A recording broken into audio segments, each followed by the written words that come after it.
예, 안녕하세요. 공략 영상 계속 이어갈 저는 프로젝트 웨이의 슈가 획책입니다. 예, 이번 영상은 제가 준비했었던 수비법 세 가지 중에 마지막 부분인 이제 바깥막 수비법에 대해서 말씀을 드리려고 해요. 예, 아마 안막 영상을 먼저 보셨던 분이면은 바깥막 수비에 대해서 아마 쉽게 예상하실 수 있을 텐데요. 영상 한번 먼저 보실게요. 예, 이처럼 다시요. 천천히 한번 같이 볼게요. 이처럼 마크자 바깥편에 위치해서 슈가가 어디로 가는지를 끝까지 확인한 다음에 따라가서 수비하는 방법을 바깥막 수비라고 합니다. 성공한 영상을 다 보고 한 번에 설명을 한번 드려볼게요. 이 수비법은 기본적으로 어, 스크린에 잘 걸리지 않고요. 안막과 똑같이 안막보다도 훨씬 더 스크린에 비해서 자유롭습니다. 자, 이거 한번 천천히 한번 볼게요. 보시면은 스포분이 충분히 스크린과 거리를 두고도 마크를 계속 잘 하시는 것을 보실 수가 있어요. 이처럼 잘 멀리 있어도 스크린과 잘 따라가서 수비를 할 수 있기 때문에 초보분들이 가장 처음 시도하시기에 용이한 수비법이 아닌가 일단 생각을 한번 해봅니다. 그리고 마지막 성공 영상. 만약에 슈가가 사이드 미들이 아니라 탑으로 타더라도 이처럼 막고 있다가 탑으로 타더라도 따라가면은 노막이 나지 않는 것을 확인하실 수가 있어요. 다시 방금처럼 다시 처음부터 이 영상 다시 볼게요. 밖에서 보고 있다가 탑으로 타도 따라가고요. 다시 밖에서 보다가 사이드로 타도 따라가는 겁니다. 이때는 아예 제가 노골적으로 바깥막을 하겠다고 마음을 먹고 막는 것을 보실 수가 있고 실제로 이처럼 적은 속련도와 노력을 들여도 상대 슈가를 상당히 힘들게 만들 수 있는 수비법입니다. 일단 쉽고요. 그리고 3점을 주로 주지 않을 때 많이 사용합니다. 왜냐면은 이 수비법의 일단 기본적인 단점은 사이드 2점에 대한 완벽한 수비가 되지 않는다는 데 있어요. 한번 그림으로 천천히 한번 보실게요.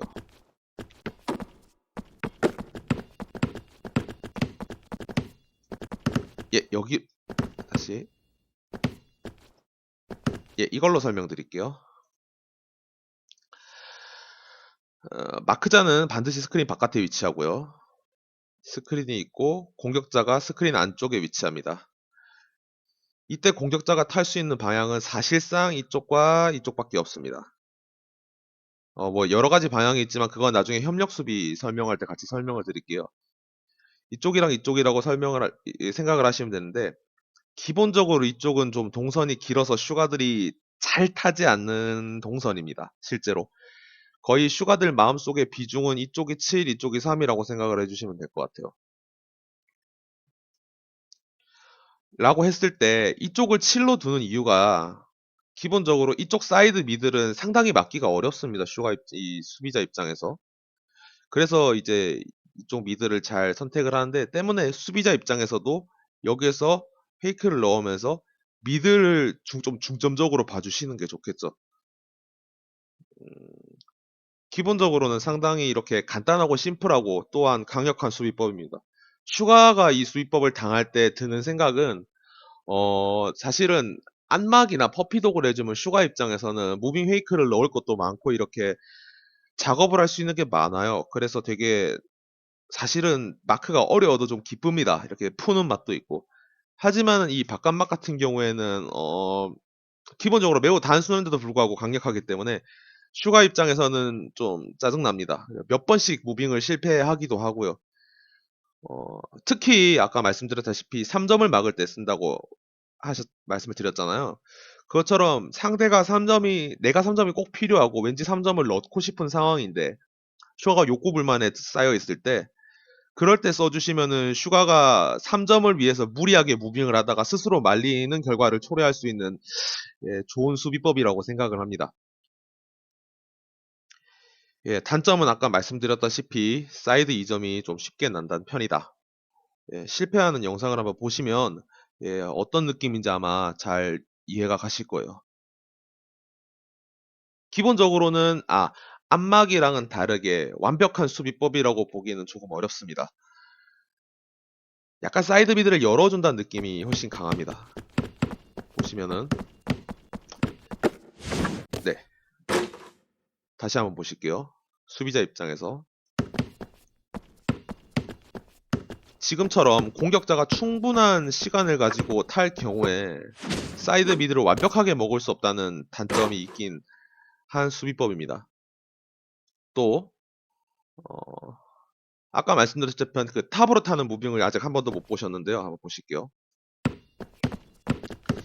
이처럼 마크자가 미드를 쏘겠다는 것을 경계해서 멀리 탑으로 타는 무빙을 할 경우에 이렇게 마크를 놓치는 경우가 가끔 생깁니다.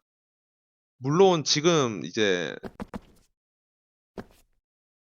이 탑으로 타는 무빙은 저는 지금 방금 퍼피독으로 따라갔는데 그게 아니라 이쪽으로 타면은 방금은 실패를 한 거고 이쪽에 계시다가 이렇게 따라가셔야 맞습니다. 이렇게 따라가셔서 마지막에 직선 무빙이나 대각 무빙을 하고 저항을 넣어주시면은 완벽하진 않더라도 여기선 저항 수비가 가능합니다.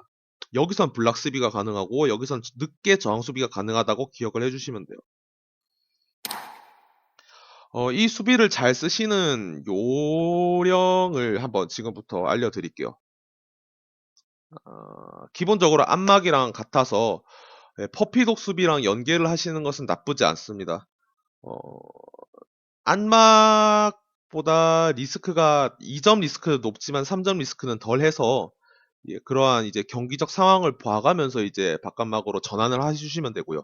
바깥막에서 다시 퍼피독으로 전환을 해주시면 되고 그 다음에 이제 말씀드릴 게 그 최초에 말씀드렸던 거 기억나시나요? 그 안막 설명할 때 그 스크린과 마크자 사이에 공간을 보고 수비를 한다는 말씀을 한번 드렸었는데 이것도 마찬가지입니다. 무슨 말씀이냐면은 자 한번 보여드릴게요. 자 이거보단 조금 붙어 있었으면 좋겠는데 여기서부터 설명드릴게요.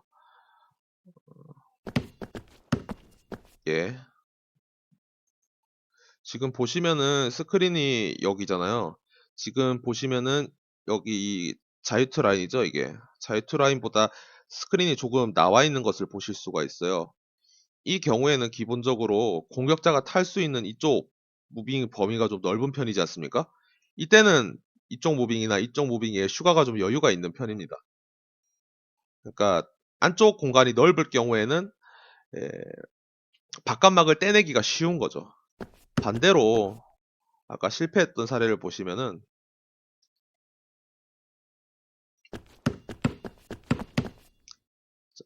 약간 당겨서 이걸로 보시면 되겠네요. 잠시만요. 예, 좋습니다.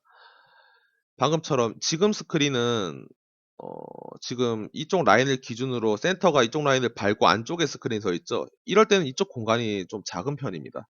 이럴 때는 슈가가 이쪽에서 무빙 웨이크를 해서 이쪽이나 이쪽 무빙을 하기가 좀 어렵죠. 다시 말해서 안쪽 공간을 잘 내어주지 않으면은 바깥막은 성공하기가 쉽다는 얘기가 됩니다. 특히 요즘에는 이제 패치 이후에 블락이 많이 좋아지다 보니까 종종 나오는 수비인데요.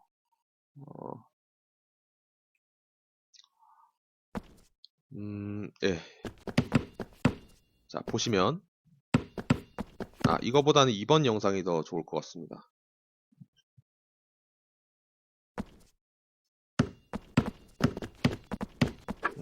아니네요. 죄송합니다. 실패 2번.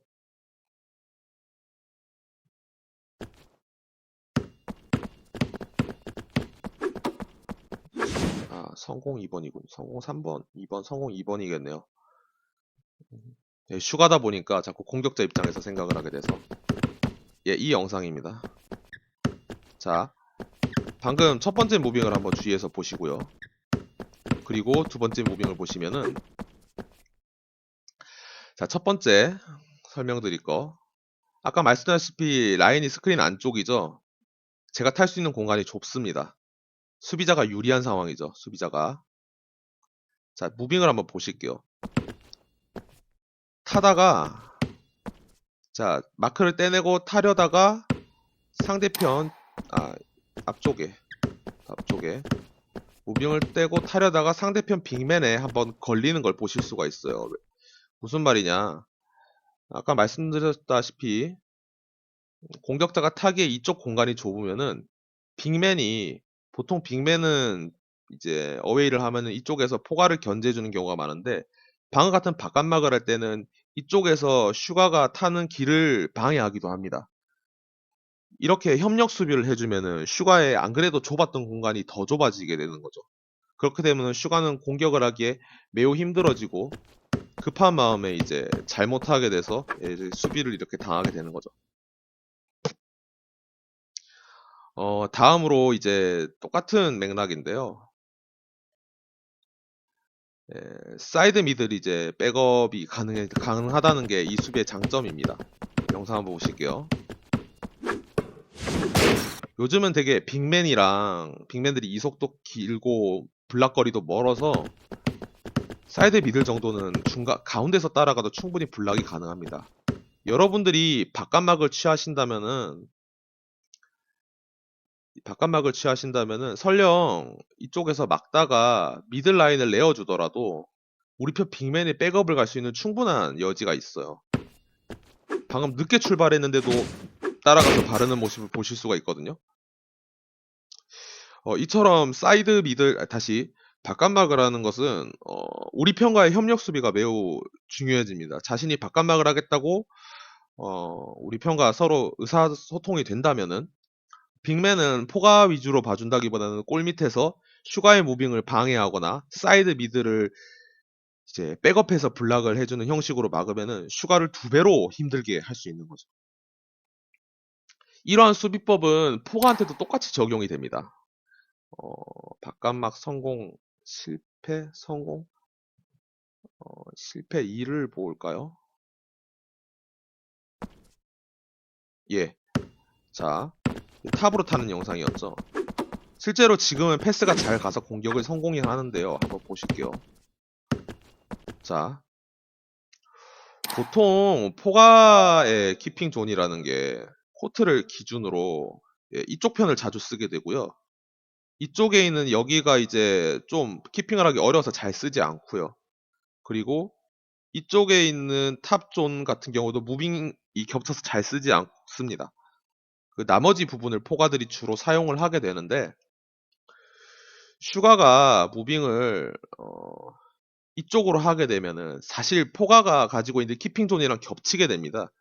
예전에는 러닝 패스가 패치 전에 있을 때 그리고 점프 슈퍼가 될 때는 이쪽 패스가 좀 용이했는데 지금 같은 경우는 이렇게 동선이 겹쳐버리게 되면은 이쪽에 있는 포가가 이제 오버패스, 공을 머리 위로 들고 패스를 줘야 돼요. 그러다 보면은 이쪽에서 칼 타이밍이 나오지 않게 됩니다. 그럴 때 중요한 게 이제 아까랑 똑같습니다. 협력 수비죠. 이쪽으로 탔을 때 빅이 백업을 나오기도 하지만 우리 편 포가가 수비자 포가가 이쪽 포가를 눈치를 보면서 이쪽도 눈치를 볼 수가 있어요. 이쪽으로 타는 경우에는. 그렇게 해서 포가가 슛을 하면은 뛰어와서 바르고 슛을 하지 않으면 뛰어가서 다시 포가를 막으면 되기 때문에 이쪽 역시도 협력 수비가 가능하다는 얘기가 됩니다. 결론은 이 수비법은 어, 이제 좌우측으로 타는 게 대부분인데요. 물론 이쪽으로 타시는 경우도 있어요. 근데 뭐 빅이 끊어주면 되긴 하지만은 그렇게 자주 나오는 경우도 아니고요. 이쪽도 마찬가지고요. 이쪽은 포가가 자주 보게 됩니다. 이렇게 양방이라고 쳤을 때 이쪽을 타도 미들밖에 주지 않고 이쪽을 타도 3점 저항에 잘 들어간다. 그리고 사이드 미들 같은 경우에는 빅맨의 백업이 용이하고 탑 3점 같은 경우에는 우리 포가의 견제가 가능하다는 점에서 상당히 협력적인 수비 방법이라고 할 수 있습니다. 예, 물론 이 이음매를 이제 잘 깨내는 게 이제 슈가의 일이긴 합니다만 이러한 사실을 잘 알고 팀원들이 좀 더 유기적으로 막는다면은 혼자 맞는 바깥막보다는 좀 더 좋은 결과를 내실 수 있지 않을까 생각합니다. 예, 지금까지 바깥막에 대한 이론 설명이었고요. 예, 이렇게 해서 각 수비법의 사용법과 장단점에 대해서 한번 알아봤고요. 다음 영상이 이제 언제 나올지 모르겠지만 만약에 찍게 된다면은 실제로 여러분들 주의하셔야 될 거는 이 수비법들이 이제 딱딱 끊어지듯이 있는 게 아니라는 게 되게 중요합니다. 어, 최초에는 퍼피독을 한번 붙었다가 퍼피독이 떨어지는 것을 감안해서 안막이나 바깥막으로 전환을 했다가 다시 퍼피독으로 전환했다가 다시 바깥막으로 전환했다가를 반복해주는 게 기본적인 수비법이기 때문에 물론 그러다가 어느 지점에서 심리를 걸어서 안막을 고수하거나 바깥막을 고수하는 작업도 중요합니다, 사실. 이런 것들을 섞어서 상대편 슈가를 혼란하게 해줘야 되기 때문에 그러한 활용 방법에 대해서 어떤 느낌으로 이제 전반적인 슈가의 그름이나 패턴 같은 걸 파악해서 막는 거를 한번 영상을 해보고 싶은데 아마 바로는 되지 않을 것 같고 이제 조금 더 이제 정리가 되면은 한번 영상을 또 마저 해보도록 하겠습니다. 예, 지금까지 긴 영상 봐주셔서 대단히 감사합니다. 예, 꼭 어웨이를 잘 막을 수 있게 되시기를 기대하면서 이 영상 마무리할게요. 감사합니다. 프로젝트 어웨이 슈가 팩책이었습니다.